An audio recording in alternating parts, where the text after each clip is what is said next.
বড় সফলতা। আমার এক মুসল্লি আছে, ওই ছাত্র জামানা থেকে শিবির করতো, এখন ওই সেই জামাত শিবিরের সাথে আছে, আমার সাথে সম্পর্ক ভালো।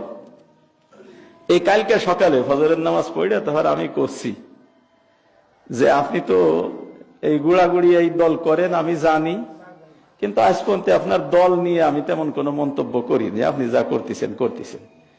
আমি আপনার একটা প্রশ্ন করি, কি? আমি কই ইসলামের জন্য জামাত না জামাতের জন্য ইসলাম? তা কয় ইসলামের জন্য জামাত।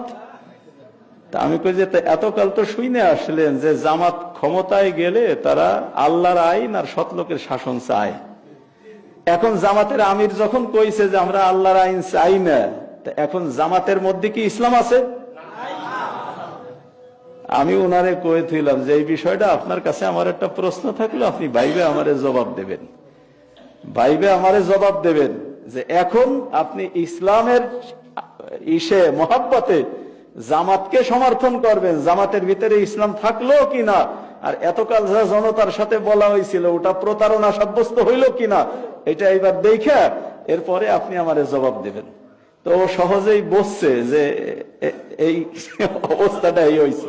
তো ওই প্রশ্ন আমার খালি মুসল্লির কাছে না, ওই প্রশ্ন আমার অসংখ্য অগণিত জামাত কর্মীর কাছেই। ইসলামকে ভালোবাসে যদি জামাত ইসলাম করেন, তাহলে এখন এ কথাটা পরিষ্কার করে বলেন জামাতের মধ্যে ইসলাম আছে কিনা। যদি ইসলাম থাকে তাহলে আমিরের কথার কেন প্রতিবাদ আসতেছে না যে আমরা ক্ষমতায় গেলি ইসলাম কায়েম করব না, শরিয়া আইন জারি করব না, এ কথার প্রতিবাদ কেন আসে না? তার মানে হলো আমির যা কইছে ওই কথা আপনারও কথা, আর যদি ও কথা আপনার কথা না হয় তা প্রতিবাদ আসুক জামাত ইসলামের ভিতর থেকে যে ওটা জামাত ইসলামের ম্যানিফেস্ট না, এ কথা কেন আসতেছে না? এই জন্য আমরা তাদের কাছে প্রশ্ন ছাড়ি, আমরা আমাদের জিজ্ঞাসা এটা যে কেন এ প্রশ্ন জামাতের আমিরের বিরুদ্ধে আসলো না, যে এতকাল পর্যন্ত যে গোড়া থেকে একেবারে জামাত ইসলামের প্রতিষ্ঠা থেকে বইলে আসতেছেন আল্লাহর আইন আর সৎলোকের শাসন, আল্লাহর আইন থাকলো না, এদিক মনোনয়ন দেওয়া হয়েছে এক হিন্দুরে,